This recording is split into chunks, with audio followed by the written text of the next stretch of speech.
Next on Worcester News Tonight, an appeal to save Mount Carmel Church denied, but supporters say they'll continue to fight. Plus, we take a look at Worcester's District 3 race just 12 days before the election.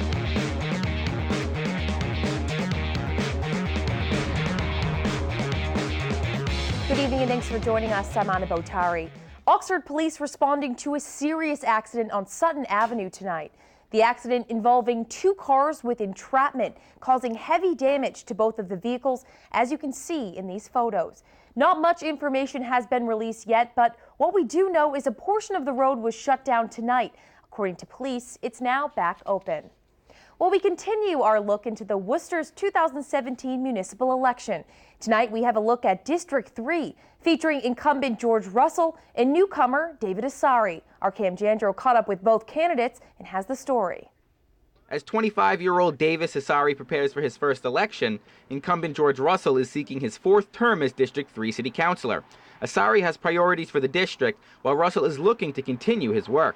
They want to continue the prosperity in the city. They want to continue the drop in crime, continue the rise in property values. Jobs, we certainly need jobs here in the city. Of course, the safety is a big concern in some areas, and also education. Those are the three that are major.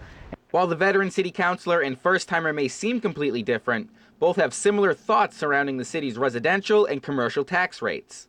Make no mistake about it, I'm for the residential side, but I think that there needs to be a balance. I think that the lowest tax rate or the equal tax rate are extremes. I'm very sympathetic to a lot of the commercial, the companies here in Worcester, but I have to support, the lowest residential tax rate for our residents here. Russell has held the seat since 2011 and says his experience is best for the district. Asari is campaigning on bringing a new perspective to the council. Some people are just sick and tired of the same folks, running the city for quite some time. So if you're looking for a change, vote for Davis Asari, the first person on the District 3 ballot. All the things that should be going down are going down, and they want to continue that with experienced leadership. They should go vote for George Russell on November 7th. Now, Asari is an engineer and also a small business owner here in the city, while Russell is a real estate agent in Worcester. Asari will be Russell's first District 3 opponent since 2011. Anna? Thanks, Cam. Well, the newest restaurant in town, Chick-Fil-A, drawing big crowds to Gold Star Boulevard. A full police detail was required to direct lines of traffic on the fast food chain's opening day. However, hungry customers braved the wait to get a chance at trying the famous Southern-style chicken first. It's going to be packed today, but hopefully I came out early today, to enjoy and see what's going on in there. I love their food here. I'm glad they finally came to Worcester. For the upcoming weeks, the business will use as many as 80 full and part-time employees as possible to meet the demands of excited customers. Well, the Worcester JCC celebrates the completion of its state-of-the-art renovations Thursday. The year-long $500,000 project has resulted in a wide range of facility upgrades. The changes were made to the auditorium, where there's new audio-visual equipment and flooring. The lobby and front desk have been remodeled, and the grounds have improved upon, and including a new upper youth playground as well as a courtyard. What we did was we established the need, and we explained what we were trying to accomplish. And so that's actually how we were able to get so many people interested in the project, because we were trying to accomplish a number of things that would benefit the entire community. The renovations took a year to complete, but are now available for members and program participants' use. Well, the Worcester Public Library Foundation hosts its annual celebration of authors event. The celebration, held at the Crompton Collective, features 5 local award-winning authors who participated in a panel discussion. The purpose of the fundraiser is to support the library's mission to inform, enrich, and enlighten the city's diverse population. Between all of them, where they can talk about the books that they've recently written, what has inspired them to write these books, and just some fun back and forth conversation with chances for the audience to ask questions as well. Christine Murray says over the last few years, they've raised more than $50,000 each year to benefit the programs and services of the library. St. Vincent Hospital hosted second annual Women's Health Fair Thursday. Alana Bodio is the program coordinator for the Women's Health and Lifestyle Center. She says generally women tend to put others before themselves, whether it be their children or their spouse. She says the idea behind the center is to help women refocus on themselves. And the fair is an opportunity to not only have some retail therapy, but also have their health checked. So this is a nice opportunity for them to stop and say, when's the last time I did get my blood pressure checked? Did I schedule my mammography? Am I at risk for lung cancer? Do I need to have a screening done? So it's an opportunity for them to come down here and just sort of say, I'm going to worry about myself for tonight, and then maybe I'll book some appointments, and then I'll be a little better taken care of for the rest of the year. Bodio says the event has grown significantly from last year. Tonight, there were 40 vendors participating. Well, for more than a year, parishioners of Our Lady of Mount Carmel have been fighting to save the Worcester Church. Now, with the bishop announcing the Vatican has denied an appeal to request the reversal to close the church, the fight may be even harder. Our Rosalind Flaherty has the story. The battle to save Our Lady of Mount Carmel Church in Worcester is becoming more difficult. Worcester Bishop Robert McManus says last week the Vatican denied an appeal requesting to reverse the closing of the church. That land was bought in 1928 with money from the Italian immigrants, Italian Americans that were in the neighborhood. The church, built in 1928, closed in 2016 due to safety concerns. Carmelita Bello is the vice president and treasurer of the Mount Carmel Preservation Society. She is working to save the church where her parents were married.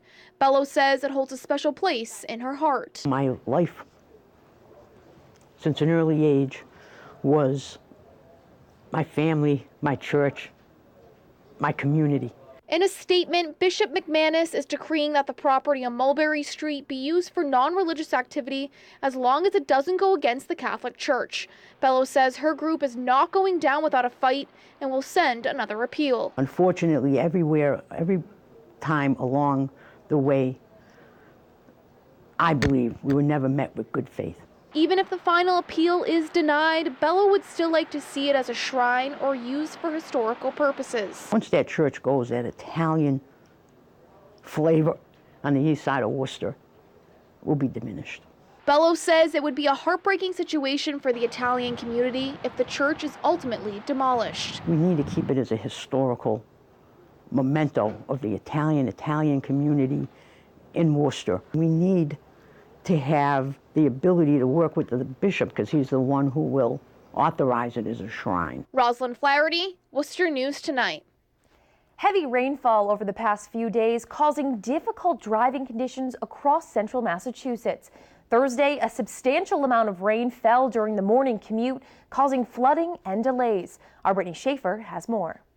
A rollover accident and close to a dozen flat tires were just some of the issues in Worcester Thursday morning caused by slick roads. Heavy rain and slick roads created a dangerous combination for drivers Thursday. Mass State Police tweeting this picture of a rollover on I-190 in Worcester with the caption, "If the roads are wet, take it slow." Central Mass Safety Council's Rob Massar says rainy driving conditions can be as bad as the snow.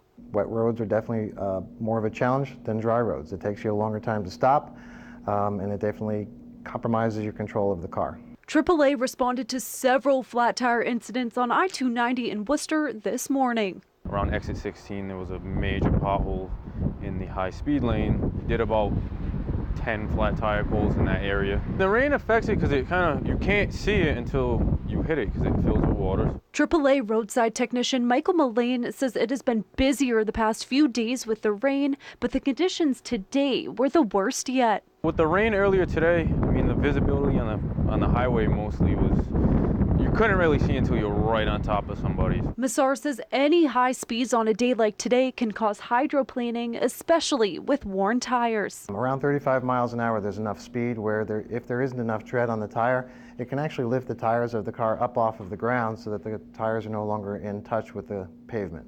Now, Massar says to slowly take your foot off of the gas pedal and to focus on steering when you're hydroplaning to stay safe. Brittany Schaefer, Worcester News Tonight. The Worcester Police K-9 unit showing off their skills Thursday. Police were at Ameripride to accept a check for $4,000 donated to help purchase equipment for the dogs. The unit has 4 dogs specialized in bomb, weapons, and drug detection. Police say before they would have to call the state police to use their canines.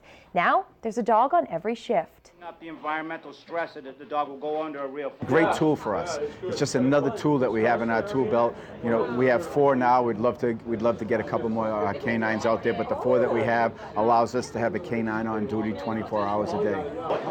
Worcester police say the canines were a key element last week during a car chase on 290. They say the dogs helped apprehend